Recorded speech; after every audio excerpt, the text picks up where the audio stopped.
Well, hello. This is an edition of Talk to Me, Talk to the Public. This is Thomas Crampton here with me, and he's a blogger. And for those who may be old-fashioned and don't understand what that means, then I can tell you he was a former writer for the New York Times and also the International Herald Tribune, right? That's right. Okay, and so just sort of general casual first question, what have you been doing here? What have you seen of the sessions? I've been trying to make the most of my time here in Davos. This is I think the fifth time I've been. So I've been trying to go around and meet with people, see old friends, meet new people, and try to understand what's going on with this financial crisis, which has turned into the biggest economic crisis since World War II. From the people that you met for the first time, what kind of interesting things, sort of revelatory and very clearing things have you sort of find out from them? I've learned a lot of things. One of the most interesting conversations I actually had nothing to do with the world economy. It was a guy I met who has changed his career entirely in the last 2 months, in part due to the financial crisis. He's gone from being a high-flying consultant involved in corporate and social responsibility to making his money by musicals, by singing in musicals in the Dominican Republic, and he doesn't speak Spanish. Wow. So he went back to his roots. He had studied music in university and is now singing to make a living instead of being a consultant. Yes. Would you agree that maybe sometimes you can think of economic crisis as sort of just a problem of relocation now? Things have to relocate now? With the reallocation of things, certainly, yes. But for many people, it's an extremely difficult time because of their inability to relocate. And this makes it very, it's easy for many of the people here to get through this crisis at the worst. A lot of the people here, not all of them, a lot of the people here will face a tough few years. But there's a lot of people who can't change their situation, and it's really going to get difficult. One of the rough things what I was talking to somebody else about was the cost of borrowing for developing nations is going up tremendously. This means that the countries who are the poorest are going to have a harder time borrowing money just when they need to have some sort of a social infrastructure to help the people, their own people. Yeah, I met Thomas over here at the World Economic Forum, and I also saw him on the George Soros sort of intervention, sort of throwing questions, and they were actually the most thoughtful and sort of brave questions that I've heard. And I would like to know what happened and what kind of things did you ask him? What was with George Soros?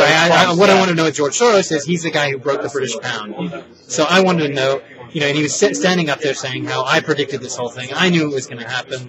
And so I was like, okay, if you knew it was going to happen, did you make any money on it? So I asked George Soros, did you make any money on this financial crisis? And he said, yes, he did. And I asked, was it a lot of money? And he said, well, it was a pretty good return. In normal times, it would have been a pretty good return.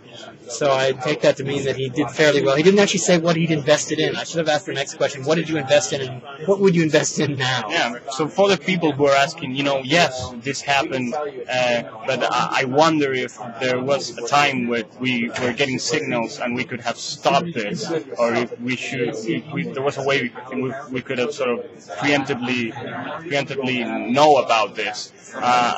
So I guess the problem may be even worse. It maybe even when we know about it, the system works in a way where we have to let it. Well, that's part of the problem. Yeah. At an earlier breakfast today, I met the editor of the Financial Times, and I was saying, look, do you feel any responsibility? Was the Financial Times responsible for this crisis? You should have been telling people about this.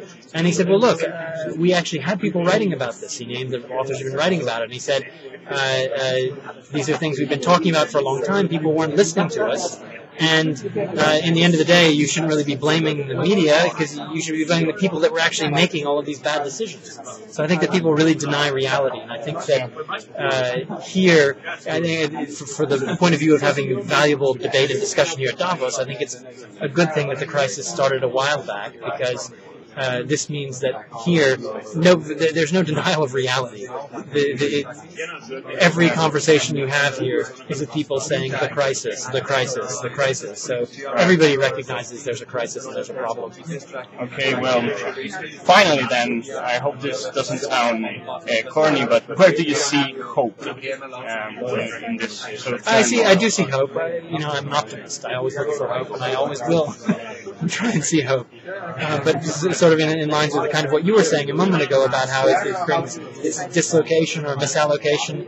This brings about change, and I do believe that while all change is not good, an awful lot of change can be good, and you can get surprising results. Surprisingly, good things can happen when you do get change, and people are being forced to rethink things. People are being forced to rethink their values. There's a lot of talk about values, and I think that's a very good thing. Yeah, and now you talk about being forced to rethink things. Would you say that we have to be radicals now? We have to come up with a completely new, not completely, but a really new sort of system, economic system? That's what George Soros was saying. George, he knows economics and finance much better than me, and he was saying that we really need something extremely radical, and his concern about the Obama administration was that they were not going to be able to be radical enough, in part because the first tranche of money that was put together and spent was so badly allocated. There's a question about, okay, maybe some financial forces, they don't really sort of know what they're doing. There's not enough regulation, but then maybe the government also needs knowledge. They don't know. But it's definitely no question. People here are saying there's going to be a difficult time, and it's going to be a lot of difficult choices are going to have to be made, and changes that we hadn't ever had to think of before.